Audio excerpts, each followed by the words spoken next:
Zeta. Good Woche, everybody. We are back to our Amud Yomi Shiur, Sameches Amud Beis in Bava Metzia. Welcome to everybody here in Avas Shalom. We are not in the top of the page. We are a little bit below. We are in Tanu Abonon, Kamos Choroi. You see the parentheses, the Kama Yiziv Tanagoyin, the round brackets, and then Tanu Abonon. Welcome to everybody here in the Avos Shalom Torah Center, YouTube and Torah Anytime, viewers and listeners. We're all here with another exciting shiur about Ribbis. Getting more and more like Ribbis itself. So we spoke about Iskah, and we'll again summarize before we continue what does Iskah mean, and that's the basis for Hetter Iskah, which we all know about. Basically, Iskah means as follows: a person, an investor, told his friend, I'm giving you, let's not say 100, more exciting, 1,000. I'm giving you $1,000 to invest in whatever, or I give you $1,000 worth of schayre to sell. I will not do anything about it. You'll do the legwork, but don't worry, we're going to split half-half. When you make millions, then we'll split it half-half because I brought the money, you brought the work. I have the brains, you have the looks, whatever. Yeah, the way it works. And really, the 1,000 will be divided when it becomes millions. It's also to do that. Why is it also to do that? What's the problem? The problem is that there's another clause in the small letters that it says in case you lose the 1,000 and they become what? They become half-half. When they become less, instead of 1,000, you come back to me with 500. Yeah, the market loss, or even the oinus, you lost 1,000. Then I expect to get compensated for my investment. So be'etzem, there's a loan. Why is there a loan? Because if you divide it to two sectors, to two squares, two sections, one section is like a loan. Why? Look at, let's say, 500 out of the 1,000. Yeah, if the 500 are successful, you'll be making the money. You borrowed it, meaning you have the money in order to use it, in order to make your own money. Milva lo itzonitno, that's milva. But if you lose, and that's the main problem, if you lose the 1,000, at least my 500 you have to pay me back, right? And therefore that is a loan, because if you don't come back with 1,000, you're still mechuyev to me. That actually works like a loan, and that tells us, wait a second, let's try and make the cheshbon. It's a question if it's doraisa or dorabanon, but it smells like Ribbis, maybe even Ribbis doraisa. Why? Why is the guy working so hard, meaning the worker? Let's call him the worker, okay? There's the investor and the worker. Maybe there's a fancier word, which I don't care about, but the worker, it's called the misasik in yeshivish language. The worker works very hard on all the schayra, all $1,000, he works equally well for, right? So be'etzem is working for Mr. Investor. Why is he working for the investor? The one and only incentive he has is, or fear, he has what? Not to lose. If I lose, then what? Then really I'll have to give back from my own pocket, right? And here's the person, on the other hand, he's so nice to me. He lent me money. The mechanism here is what? Loive and malve. The investor is really a malve, as I just explained. The gain, you'll either use the gain or have to give me back, right? Whatever happens, that's mechanism of the malve. Malve, milve, loive. And since the person who's a loive is working for no other incentive but what? Just the fact he's a loive to work for your malve for basically free, because he's not getting any bonus for working for the investor, because half of it will go to the investor, right? He's not working only for, I don't know, let's say that 20 shoes. He's not working only selling 10 shoes and not the other 10. He's working equally well for all of them because he's incentivized by being a loive that owes to his malve, and that's called Ribbis. The work itself is the Ribbis, not the money. The fact you work hard, you stand there, you sit there, or not so hard, whatever, however hard you work, yeah, you sit in the shop or you run around, as we said, and you work for a person who's an investor, but really he's in a malve in disguise. The etzem, you are a person, a loive, a borrower who is working hard for a malve for no other incentive. That, Rabbi Isai, is Ribbis. Some Rishonim say it's the Rabbanon, still Ribbis. Now, what's the solution? There are two solutions. Now, you can't have the cake and eat it. You, the malve, can't just sit there, yeah, have the money made for you, which is really the guy working for you because you're a malve, call yourself investor, we don't care. You have to do one of two. Either avoid the problem to begin with, or alternatively, take care of the problem. You heard what I said? There's either avoiding it right from the start, or finding a solution b'diavad, which means either decide, avoid the problem, and decide that There's no halva whatsoever. What do you mean there's no halva? You take the $1,000, yeah. Even if you lose the entire thousand, it's okay. I'm not claiming it back. That's not halva. That's like a pikodon with mechila. It's not halva. Halva means I want the money back. That's what halva means. But if I say, okay, take the $1,000, I have enough money, or I have enough rachmanus, or both, take the 1,000. Whatever happens to them is fine. If there's a gain, we split it. If there's a loss, meichel toivis. Fine. Then it's not a problem. Then you can go on with the deal because there's no halva. He doesn't expect any of the basic as a return from the lover's own pocket. Mashenkin and at the beginning of the Mishnah, there's another solution, and that's a solution which will follow through the page here, through the Amud. The other solution is, and that is yes, there's a milva, yes, he's committed, but there's a solution is to give him some kind of even symbolic kind of salary, so he should have another incentive, either symbolic or less symbolic, big, small. We're going to see that soon. That's going to be the next topic, actually.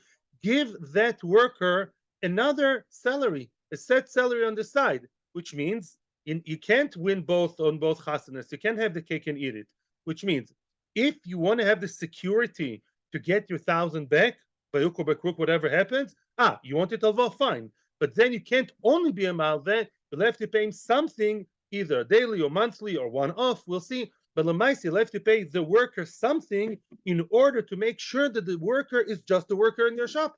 He's a worker. You know why is he working so hard? Not only because of the Ribbis, hopefully not because of the Ribbis at all. It's nothing to do with the fact you're malveh. He works for a salary. I'll give a very, very, very easy example. I'm sure it happens all over the world. Let's say a worker is a nice guy, nice worker, he's good friends with the boss. He borrowed money from the boss. Okay, I'm sure that can happen. A nice boss would, lend him some money. Can't he show up to work tomorrow? Of course he'll show up for work tomorrow. Why? He works for daily wages or monthly wages or weekly wages, depends where you live. It's two separate inyanim. I'm a loive from the investor. I'm the worker running around. I borrowed from him. True, I borrowed. So what? But I also have another source of income to do with that, or incentive to do with the fact that I sell, either some kind of symbolic salary, low salary. It doesn't have to be full salary, because the whole idea is that we should all see and know that it doesn't look like Ribbis, that the only incentive he has is being a lover. So even if it's a very small salary, it could be good enough. Why? Because as long as we can be toilet, we can connect, allege the fact that he works not for the halva, not as a loiva working for free. To work as a loiva for free doesn't schmeck nice, doesn't smell good. Once he has some kind of other thing to connect his hard work to, even something small, we say, sigh of relief. There's another tsura here, another picture in our minds for another side thing that he works for, and that is some kind of lower salary. We said one example, and that's really one of three opinions. The Mishnah said kepoel. We said, what's like kepoel? How much does he get? He gets like a poel botel. What's a poel botel? I told you two opinions. I'll tell you now a third opinion. Tosfos says a poel botel is an unqualified person. Let's say two people, can be employed. One of them is the seasoned salesman who has, MBA, PhD in sales, whatever he has, and you still pay him. How much do you pay him? You pay him the minimum wages like an untrained person, because really, that's all you have to give him to get out of Ribbis. That's Hetter Iskah. You give him something which is not symbolic, but something minimal, even though, because Lamaisa, he's incentivized by the fact he wants to make money also. But because it looks as if he's a loive, you don't see any official, for the day-to-day work that he does, he doesn't yet see anything, and he's your loive, and he's working for nothing except for being a loive, not good. So for that, it's good enough to give him the minimal salary, even though in other conditions, had he be working only for salary, let's say this guy wouldn't be a loive. This guy would not be a loiva. Stam, he offers himself as to work as a salesman, 10 years experience, PhD in sales, MBA, MBA from Yale, Harvard, and Oxford. I don't know. So this guy would charge much more to be a salesman, right? If he works, let's say, not by percentage, but by day to day, week by week. True, but that's not our guy. Our guy's working as a partner. But because this partner's loive is a borrower from the malve, that is not good. So you have to have something small on the side to make sure there's another official thing here that he works for. And for that, the minimal salary is good enough. To outdo that, it's enough just he has some kind of, 23 shekels an hour and not the other, 45 an hour they would otherwise claim. That is one explanation. That's Tosfos. We said Rashi and Rashba. There's a Rashash here that's very nice. Maybe we'll mention him again later. But that's the crux of it. And now we're going to see three different opinions regarding how high is this guy's salary.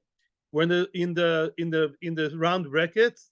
Kama izi v'tanegolin malin siman. Yeah, that's a siman for the upcoming sugyas. Tonu Rabbanon. Tonu Rabbanon is what? Braise. Kama hu schoroi. How much should be the wages of that worker slash partner slash loive? Bad news is a loive. How much should he be taking so we can take him out of working for the alvo and he has another source of income, of reason to work? Says the first opinion, Ben Merube u Ben Muat div Rabbi Meir. Rabbi Meir says something interesting. Rabbi Meir says, as long as there's any kind of sachar, yeah, whatever he's willing to accept, who the worker, as a sachar, as even minimal, even something minimal, not super minimal, but it has to be called a wages, something which is below, as we're going to see later, below the worker who's spoiled botel, but above another opinion. Rabbi Meir says, as long as he's willing to work for, let's say, 10 shekels an hour, I tell him, listen, you're happy to work for me as a worker. You know, halacha requires you get some kind of salary. Are you okay with X? Yeah, whether a lot or a little, even if it's a little bit of sachar, that's good enough according to Rabbi Meir. Whatever is agreed upon them. Rabbi Meir is being quite flexible. And Mekel for who? In Choshen Mishnah, it's very hard to say Mekel. Rabbi Yehuda Omer, one second. Rabbi Yehuda Omer, Rabbi Yehuda is much more Mekel for the investor, yeah. Afilu loy tov al imoy ele betzir, v'loy ochel imoy ele grogeres achas zeus choroy. Says Rabbi Yehuda like this. Let's say the investor tells the worker, come out with me for lunch, a very small lunch, one falafel bowl. In other words, let's say we have hummus together, tzir. Tzir is like a salat is no, fish brine, or that's true, fish brine, or tzir is like good, very nice. Yeah, so tzir dogim, right? Also means in general, like all kinds of sauces, or what we call salatim, tapas. You just get your pita we'll have some pita with hummus together, lenagev. That is enough as a sachar. Go and have some small lunch with me, the boss, the investor. If they have some very small dinner together, lunch, breakfast, whatever, in the coffee shop, that's good enough for even one grogeres. But if he ate together with him, the investor and the worker had together one fig, but they ate it together in a friendly way, you have a meal with the boss, even though it's a small meal, that's good enough. That's very symbolic and small. Sorry for the word, yeah. But Lamaisa, that's good enough according to Rabbi Yehuda. Remember the shittas, they're going to appear again and again. So Rabbi Yehuda is being very mekel on who? On the investor. Once we see that he has another incentive, the big boss invited me for lunch with him, even though it's a very small thing, a coffee, that's good enough to say he has another incentive, another feel-good thing while he's working hard. And it's not only, or doesn't look only, that he does it because he's a borrower. Rabbi Shimon ben Yochai Oimer, give him full salary. Rashi says this schar misholem is what? Is a poil bottle. It's a full salary, but relatively lower out of the different salaries for that profession. Yeah? That's schar misholem. In other words, some people work in a shop, some of them have a degree, right? Or so, I know in Israel, at least, if you work for a government office, if you have a degree and you don't have a degree, you get much more if you have a degree. Yeah, even though you do exactly the same work as the other guy. That's why a lot of Haredi people don't have degrees. Yeah, in other words, you work for the area exactly the same thing as the other one. So you get much more because you have a degree in zoology and you work in whatever social working. You get more money in this country. So Mimela what? So now, very good. If the person gets a sachar, even minimal, but it's a proper salary, that's relatively more machmir opinion of the three, right? So machmir on who? On the investor. You have to give him proper salary, even though it's a lower rank salary amongst the possible salary. That's how. And by the way, I want to point out something which I said yesterday, which I said last week. I want to explain this with a Rashash. I had difficulty and I saw the Rashash yesterday night. I saw a very interesting Rashash. Remember what I said about the guy who's a doctor who's working like a cashier? Yeah, let's say a doctor makes 30,000 shekels a month in a hospital in Yerushalayim, wherever. And now you tell him, you Mr. Nice Guy, please, be my worker in my investment. I want to sell some medical equipment, and you're a doctor, it looks nice and feels nice. Yeah, how much would you take to just make a much easier job? You don't have to run around between screaming babies in the ER, surgery. How much would you get? More time with the family, more time with the shul, more time to learn, hopefully. How much would you take off from the 30,000? He says 25,000. Okay. So you have to give him how much? 25,000 a month, halachically. What's the chiddush? And why is that so little? That's a lot. Toil bottle is supposed to be somebody who pays little. That's a Tosfos asking on Rashi. Says the Rashash, let's say you may run a survey amongst all the doctors in Hadassah, Har Tzofim, and Bikur Cholim, and Asuta. How much would you give up, yeah, in order to go and have a cushier job and have a bit of a low salary? Let's say the average would 20,000, but our guy says 25. You give him 20,000. Yeah. Again, it's not an argument, by the way, between the worker and the investor. It's halacha. They both go to the rabbi who tells them how to get out of Ribbis. Get that?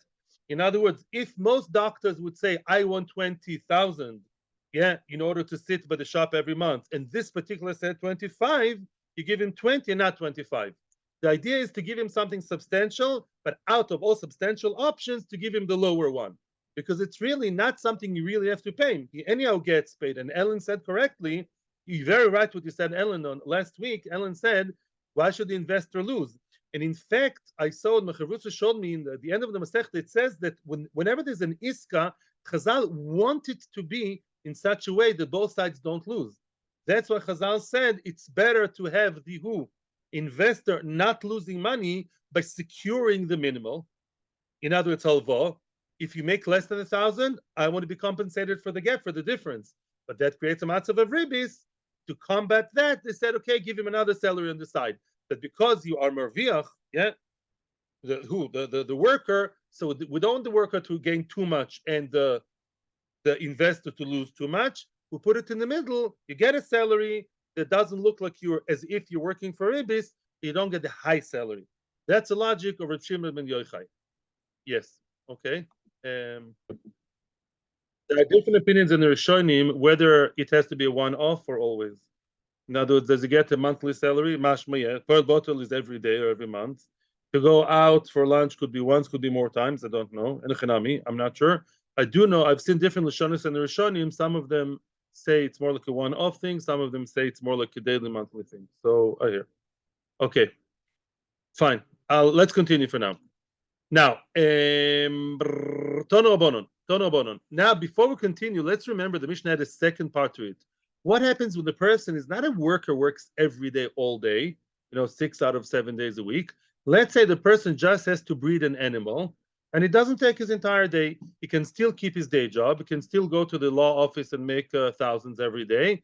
In the morning, before he goes to the law office, he takes care of the shepsele or the chicken or the whatever.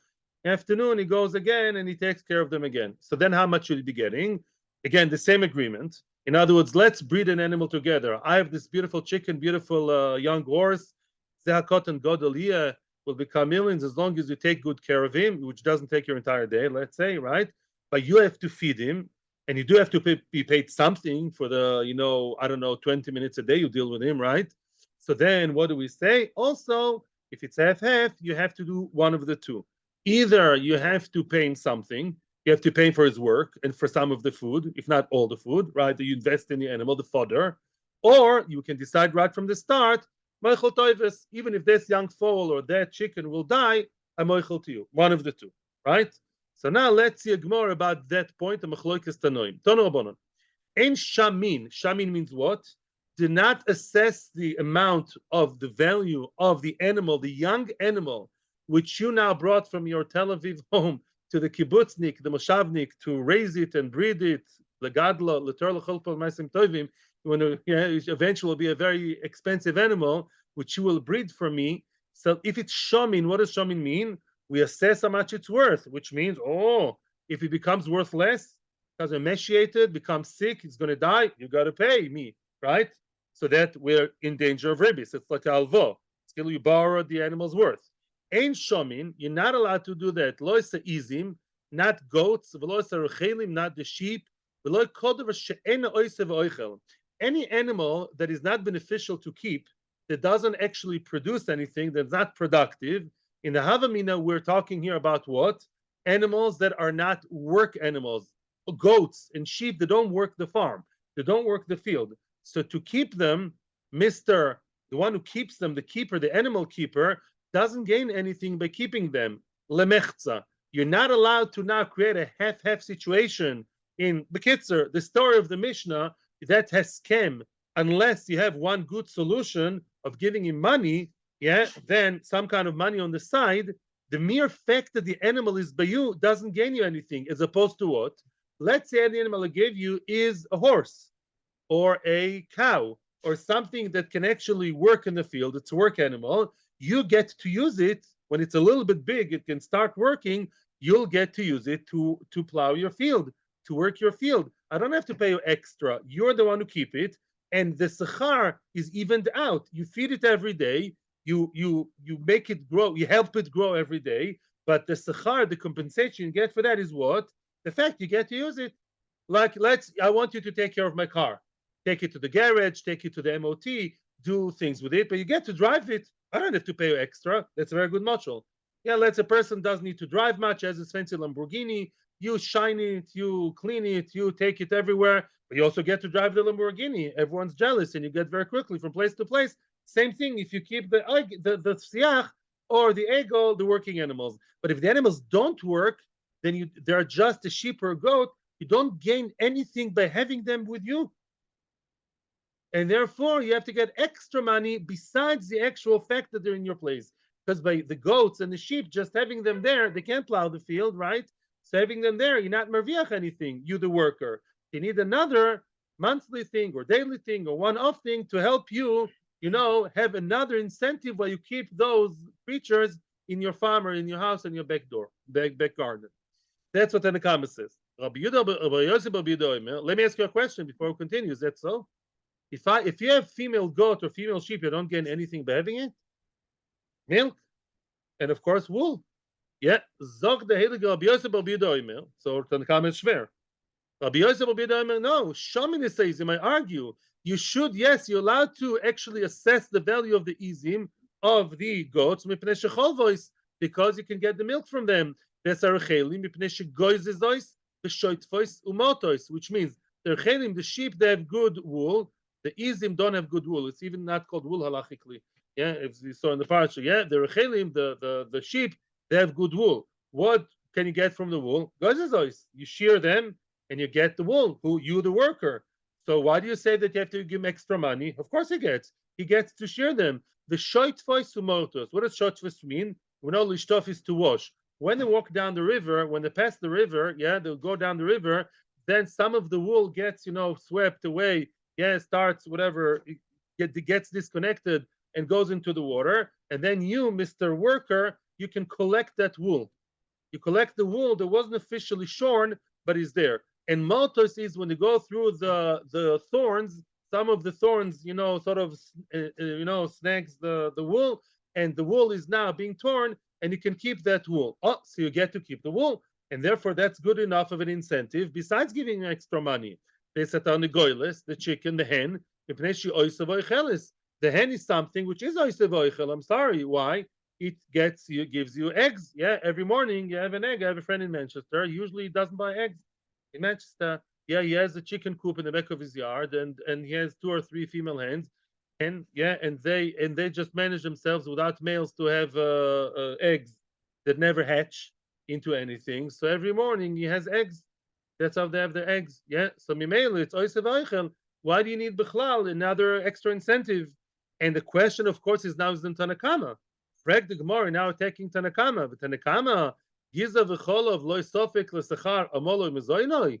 According to Tanakama, how come that Giza, which is the shorn wool, and also the cholov, the milk, why is that enough to compensate him for amoloi umezoinoi, for the partial work that he does? And the mazon, the feed, the fodder that he gives them, whatever he feeds them, the hay, the thing, why is that good enough? Why is that sachar? Why do we say you're not allowed to do that unless you pay him extra? Isn't that good enough? Answers the Gemara like this. Yeah, let's reconstruct everything. Everyone agrees that. What was specified in the agreement? We're not in the jungle here. If they made a pre-arrangement, an agreement, you, the kibbutznik, the moshavnik, the guy who knows how to deal with animals, you breed my new fancy izim, whatever, kvosim for milk, for whatever, and you get the milk.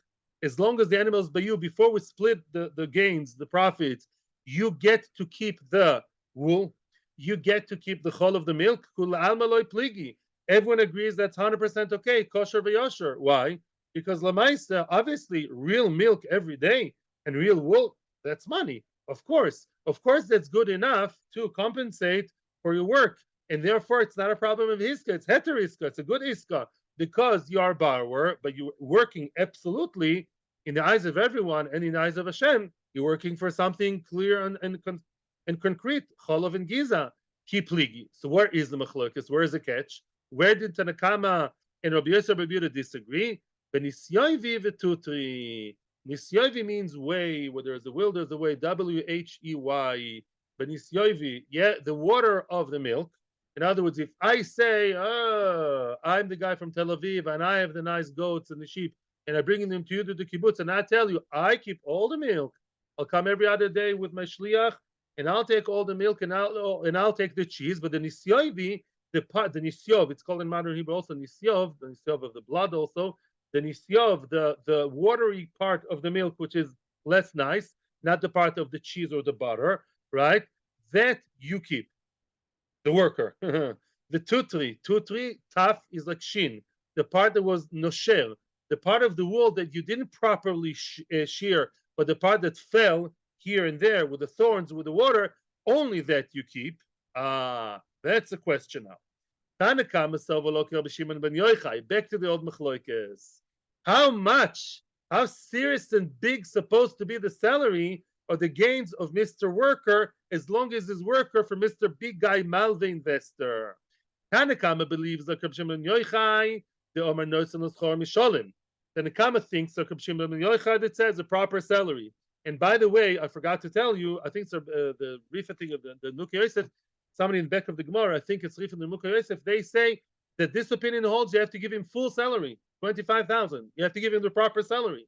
So to give him pitchefkes, to give him what? Just the bed part of the milk, the inferior part of the milk, and also the giza, the wool, that's not called schor mishalim. It's not equivalent in the business world to a proper salary. You're giving him pitchefkes and peanuts. No offense, peanut gallery. Yeah?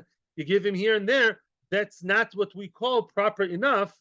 Either it's metzad marisan, metzad real ribbis. That's not called that he's working for something else. That's not called something else. And therefore, if he gives you the milk to the investor, and the worker doesn't have the proper nice creamy milk, that's bad. It's still called ribbis. It's not enough of an incentive outside the halva framework, and that's bad. The Shenk and Rabbi Yosef Bar Yehuda Savala Keavua. Rabbi Yosef Bar Yehuda continues the way of his tate of who? Of Rabbi Yehuda. What did Rabbi Yehuda say? The Oma Filu Loy Tov Limel Betzir V'Lo Chalim El Grogeros Achas Zeu Schoroi. Oh, in other words, yeah, Brokar Da'avua. Rabbi Yosef Bar Yehuda believes in the same pshat, on the same halacha of Rabbi Yehuda, that says even something small, even something that shows that I gave you something. We went out together for lunch, maybe once a week. I don't know how often. It's a good question, but it's something definitely much, much smaller than a salary. It shows that you have some other nice little incentive. You bet some work for me, and chinami. You work for what? Your loive and a malve. Elamai, if you have something small on the side, you get to keep the here and there, the pitchefke, the milk, the inferior milk. Maybe you're on a diet, you prefer the way. Ways is healthy, no? It's like for the muscles, no? Or whatever. You get the way, you get your way, yeah, whatever. You get the giza, that's good enough, according to Rabbi Yossi, Rabbi Yehuda, and according to Rabbi Yehuda himself. So that's a machlokas.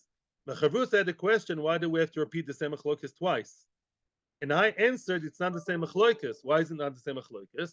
The first issue is about real salary. And there the guy really works all day long. Yeah, the guy works, there are two types of people. The one who mamash has an entire day's work, 9 to 5, 9 to 7, right?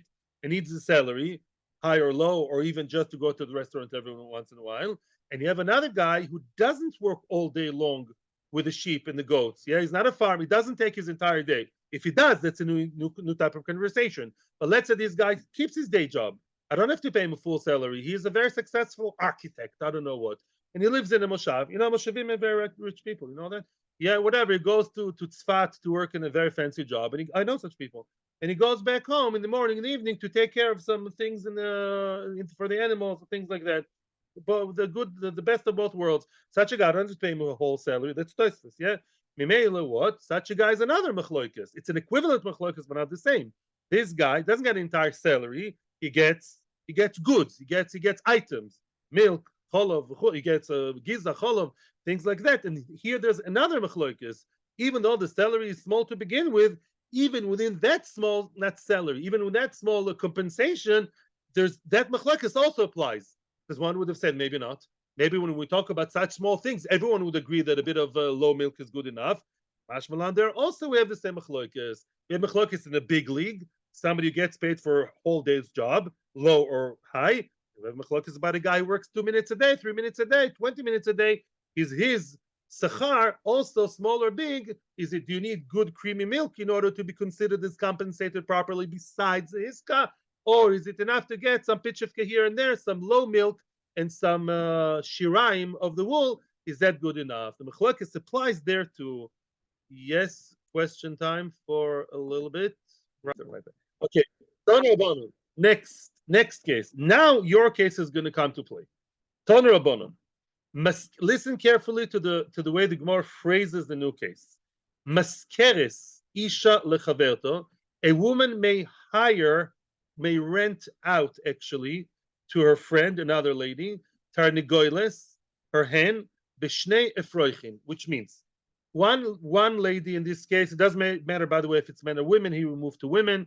So now, one woman lives in a moshav, in a kibbutz. She knows very well how to breed chicken, hen, v'chule. She knows how to make sure that the hen sits nicely on the beitzim, on the eggs. Yeah, we're talking here, by the way, not eggs to eat.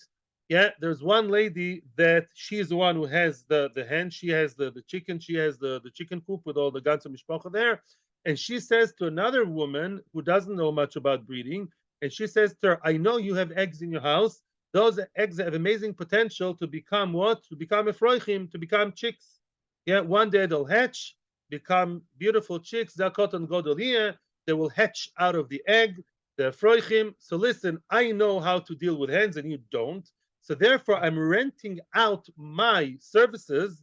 My hen will now be sitting on your beitzim. My hen and your eggs will be under my hen, and I know how to make sure she sits nicely. I'll look after. I'll do hen sitting and I'll be taking care of that. It doesn't take much time. It's true, just here and there. I still keep my work as the B'Yakov teacher, but chutz mizeh, I'll do that. That is absolutely allowed. That is absolutely allowed. What's a shnei froichim? I'm not doing this for free. I'm renting out the hen. I'm renting out a sitting hen for incubation. Yeah, she sits on the eggs until they grow and until they hatch out, right? And now all I ask from you is I'll get 2 efrochim a year. That's very low. I don't know why it's so low. Rashi says Lashana. Let's say I'm asking for percentage. I'm asking for percentage. In other words, my hen will be sitting here. All the efrochim are going to hatch out of your eggs. You give me, I don't know how many eggs. I don't know, 4, 5, 6 eggs. 2 efrochim that will hatch out, I'm keeping for myself as my salary, as my rent, as my fees, as my rental fees. I rent out the hen which is in my house. Yeah, like a person may rent some oven that he has in the house. When nobody else has ovens or computer or something. That's a common today in poorer countries. Yeah, I rent out my oven, and 2 breads out of 10 I keep for myself, and I bake and do everything. Why is that allowed? That is allowed because it's not semantic. Says Rashi, because the lady with the eggs, the lady with the hen says, if anything happens to the efroichim, I'm not responsible. Oh, therefore that's good, right? The whole problem is if I get the minimum, let's say 20 eggs, 6 eggs I got from you, and those 6 eggs, all of them have to come back sholem. If they didn't hatch, at least the minimum, no. Here she has no chavos whatsoever. She's renting out her services, and she is not responsible b'chlal. Therefore, that's not called halva. Halva means I got and I have to return. Nothing else she has to return. If they all break in the middle and nothing hatches out, a snake hatches out, I don't know what. Kvesis, the fly to outer space, I don't know. The hen is going to destroy them. The father is going to eat them like some animals. Not my achrayas. No problem, because that's not halva. If I, the ki'ilu borrower, am not responsible or whatever, I'm not a borrower. If somebody gives me money and I say maybe I'll return one day, maybe not, most probably not. I'm not a borrower, and that's good. Now you're right. She's not really bichlal considered to be a loiva, a borrower. She rents out her services, and as such, it's absolutely fine to do that. However, Isha Shomer, excuse me, yeah. Now the next case is Osir. Spot the differences. Isha Shomer lechaverta, Seifa of the Brisa.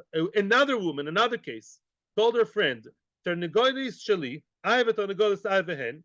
Ubeitzim shalaichi, you have the eggs, and I'm going to put your eggs under my ternegolis, making sure she sits nicely and they grow up to be big Talmidei Chachomim.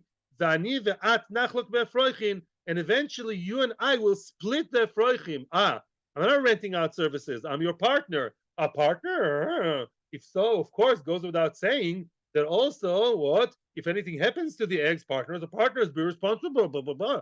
You're my partner. Nachlok, I'm partnering with you. What does it mean automatically? That if anything does happen to one partner's eggs, the partner who's acting, who's the poyel, who's a worker, is responsible. Very nice to be responsible. I teach my kids to be responsible. But Lamaisa, responsibility means what? She'll have to give her at least the minimum amount of eggs. That's called borrowing. And that's borrowing. That's not allowed. But look at that. Rabbi Yehuda Matir. In spite of all that, from some reason, Rabbi Yehuda allows that agreement. We'll see soon why. Rabbi Shimon Oiser. And Rabbi Shimon allows, it forbids it. Rabbi Shimon Oiser, Rabbi Shimon said it's wrong. Frag the Gemara. According to Rabbi Yehuda, what do you mean? That's Aser. It's a Mishnah. It's Ribbis. Don't you require that besides, since she is responsible, she has who? The kibbutznik, the one who's actually taking care of the eggs and the hen. She is working as what? As a borrower. Because she knows very well if she loses, it will be on her shoulders. Doesn't she deserve to get some other side incentive? Doesn't she supposed to get some few shekels at least to cover the expenses of her work and the fodder she gives the animals? How come not? Answers the Gemara, Ika beitzi muzorois. Well, some eggs are not fertilized. Some eggs, with all the good rotzen in the world, lemaisa, are not going to hatch to be chicks. They're just going to end up in someone's frying pan, sunny side up, right? Scrambled egg. And that is her sachar. In other words, they made an agreement, or maybe that's a standard agreement, that if you breed the animal so nicely, make sure that it sits there, it all incubates into big eggs and they hatch out. In the case you fail and they don't hatch out, you'll get to keep the eggs and keep them for your supper, for your breakfast, right? You get them, the muzoros. Muzoros doesn't mean strange. Muzoros means that they don't have the seed in them, that they're just, the eggs we eat. Okay? So now, obviously, the question is, wait a second, excuse me. So why did Reb Shimon not allow it? How did Reb Shimon forbid that? Who's Reb Shimon? Rabbi Shimon Bar Yochai va'amartem kol echad. Some people prepare for Meron already. Why? What did Rabbi Shimon ben Yochai say? Schor misholem. Rabbi Shimon ben Yochai said, I don't give peanuts. Just the off chance that sometimes there will be an egg without a chick inside, which in that agreement, by the way, is failure, just to give her off thing, maybe to throw her a candy here and there. In Hebrew, we say to throw a bone. I don't know if you have this in English. Yeah, to throw him a bone is like to compensate him for nothing almost. That I don't accept as Rabbi Shimon. So just to say, in case that the eggs fail and they don't have chicks coming out, you get to keep those failure of eggs, maybe here, there, and everywhere. That is not good enough according to Rabbi Shimon. So Rabbi Shimon said it's also. Rabbi Yehuda is also the shita soy. What do Rabbi Yehuda say? Rabbi Yehuda say even to eat hummus with him is good enough. That's like eating hummus, something symbolic and small, such as the off chance that you have an egg which is not going to hatch into a chick. That, according to Rabbi Yehuda, is good enough. According to Rabbi Shimon, is not good enough. It's again the same machloikes. Again, the same machloikes is getting smaller and smaller and smaller amounts. Next case, okay? Next case. Tono abono. And again, Ellen, otherwise the incentive of that woman is to work not for the salary. Her main incentive is to work for in the case of half, she wants to work because she's getting half the thing, half the profits. She also gets something else on the side, but it's not so big to be the main incentive. It's also an incentive, right? No, Bono.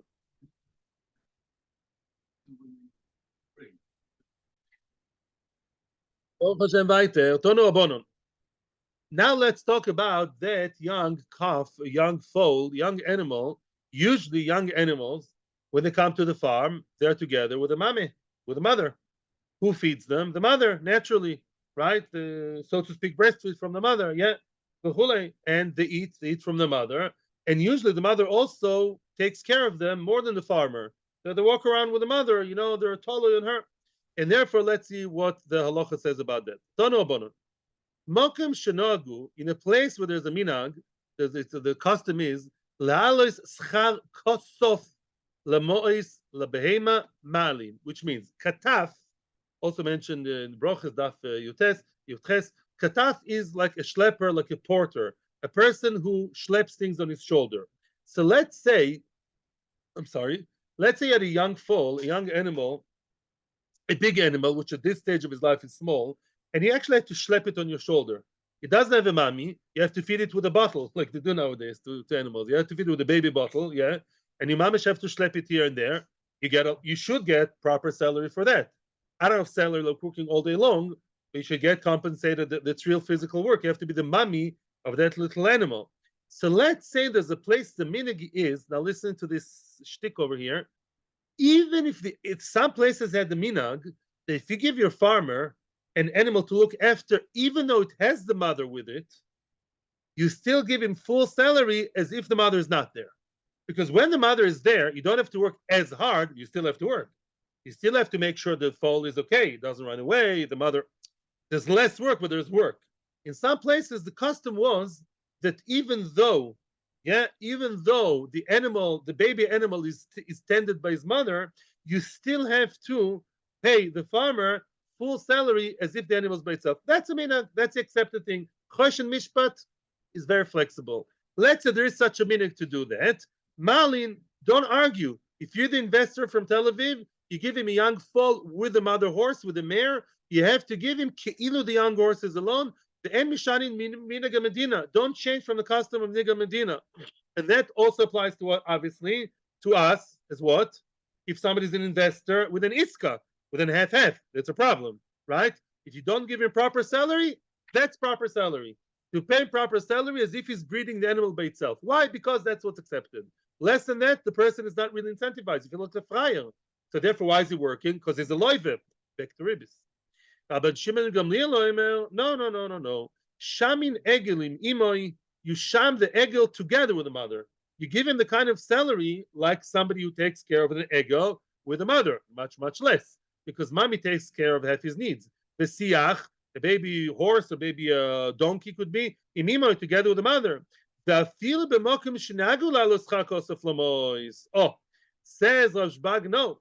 Even in a place where they're noeg to give a lot of money of what? Of sachar kataf, as if he's working with the animal alone, the animal's by itself, you ignore that. Wow.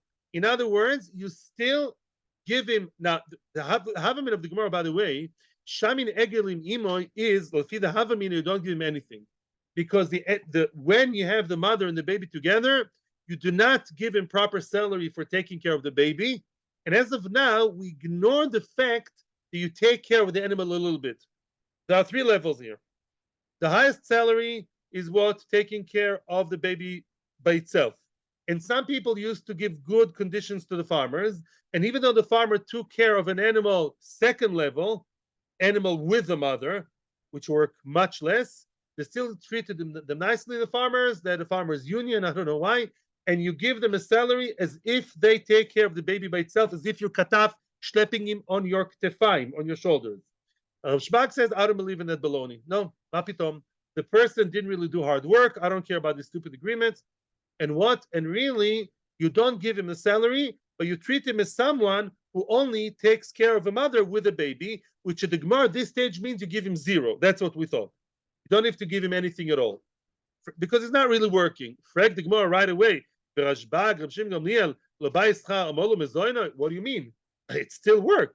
It's still work. Let's say the mother is not part of the agreement, just the baby. The mother feeds him still. You still have to give him some food, something. You still have to feed the mother more, right? So she should have more milk.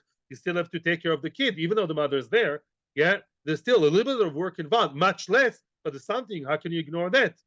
Answers the Gemara, Ika glolim. Oh, glolim, the manure, the refuse, the glolim, the excrement of the animal, that is a sachar. It's worth money.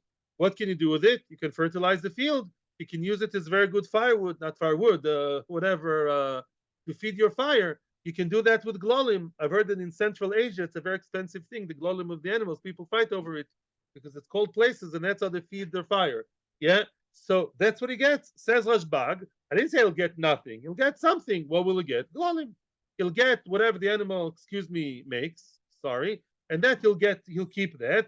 And for me, that's good enough. And it's not even called so little. Why? Because Lamais is not doing such hard work. The mother is there. He's just helping the mother overseeing. But the mother is very, zealous about taking care of her son. Also, that's good enough. What does he get? The glolim. Now, the question is, why is it that according to Tanakama, it wasn't good enough, and we raised the salary, like a kataf, mamish, like a person who takes care of the baby itself? Why isn't the glolim good enough? Now Rashbag makes a lot of sense, right? Rashbag says little work, no pain, no gain. You take care of the animal, of the baby, just agav the mother. That's not hard work. You get the glolim. Isn't that a good agreement? Answers the Gemara, glolim afkuri mafkir lehu. Glolim, a person naturally, glolim, unless you live in Kazakhstan, most people naturally mafkir, they don't care. They discard, they disregard the glolim, they're mafkir. The glolim, the excrement, people don't tend to keep anyways. Which means what? Which means you're trying to get away with murder, Mr. Investor, and you're being very wrong over here morally. Why? Because the glolim, even if he keeps them, the worker, and he's happy with them, you didn't pay him anything. It's not something that left your pocket, right? It's something you'll be mafkir anyway. In your office in Tel Aviv, you work your own thing and you drink your coffee in the Rothschild over there, and the guy, the kibbutznik, is working hard to keep the animal alive and kicking, right? You don't really care about the glolim. As opposed to milk or wool, which is real money, the glolim, you don't care about it at all. You can't say, oh, he's happy about it, therefore he should be compensated by receiving the glolim, because it's not called that you took anything from your pocket. Mitzidcha, as far as you're concerned, he's working hard for you because you are the great malve. As far as you're concerned, there's a Ribbis agreement here. This guy knows that if he does make money, he will lose, and if he makes below zero, he'll have to give me from his own pocket. Because in your mind, it's not just your mind, it's real. You're mafkir the glolim, even though he would get them from Hefker, he didn't get it from you. He'd get it anyways. You don't even know about the glolim, you don't care about the glolim. He'd get it from a third party called Hefker. Remember, we said once Hefker is an entity of itself. He gets it from a different, that lokashur. Yeah, if I employ you in an osir way of Iskah without paying you half, and another good soul says, oh, you work so hard in the office of that guy, I'll pay you every month. It's still a problem because mitzidi, I'm still malva beribis, right? The isers are both malva and loive. Mitzidi, I am yes giving ribis, and therefore glolim are not going to work because as far as the malva is concerned, they're not part of the equation. So mitzidcha, remember all the time, ribis is double iser, malva loive. It's not like stealing from someone that the iser is on the aggressor, not the victim. Here, the iser is on both. You have a separate iser as a thing as of itself. You are malva beribis, and therefore that's also for you, and that's not a solution according to this opinion. The first opinion holds no. The first opinion holds, Rashbag says no, he holds glolim are worthy or valuable. However you define it, or maybe he thinks it's good enough. I don't really know actually why he would say it's okay. Maybe he thinks if I know that the glolim is the parnasa for the other guy, I view it as something important to give him. That could also be. But I said that's a machloikis. Whether the glolim is good enough or not, and that's a separate machloikis. Now we come to halacha, which is not really halacha. We're going to have like sort of like come to some kind of point of rest, a sojourn over here in the middle, and see what Rav Nachman the Dayan says about the different opinions so far.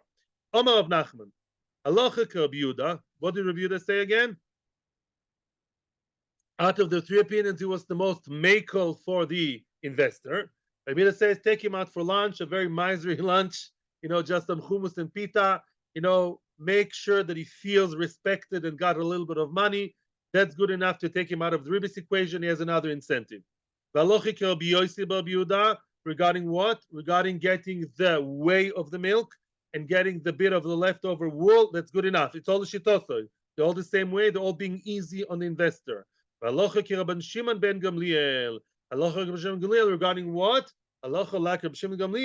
Regarding the eggs. If the eggs that the other lady, the lady who makes sure that the hen sits on the eggs, what does she get? she gets the eggs that are edible right now, which are not preferable for them. Yeah, without the chicks hatching out, that's a very small kind of salary of compensation.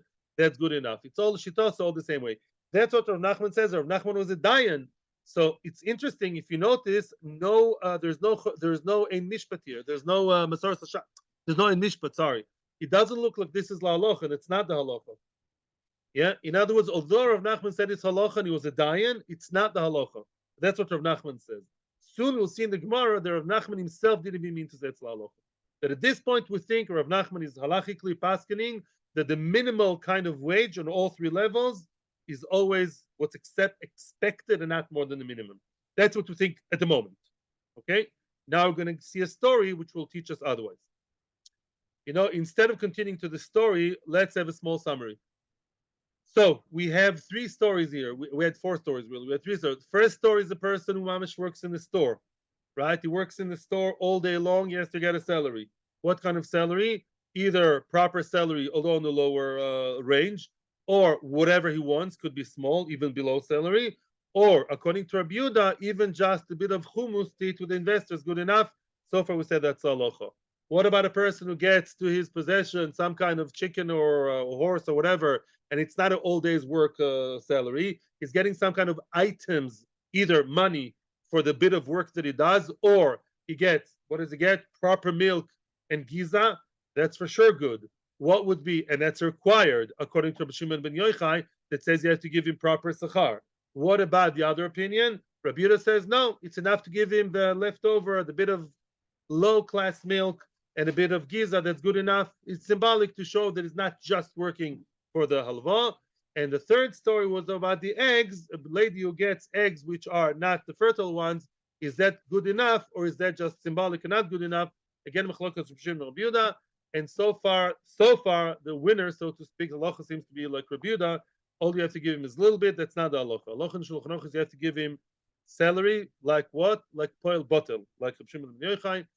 To be continued. Thank you very much. I hope you enjoyed yourselves. Everyone here in Navas Shalom, YouTube, and Torah anytime.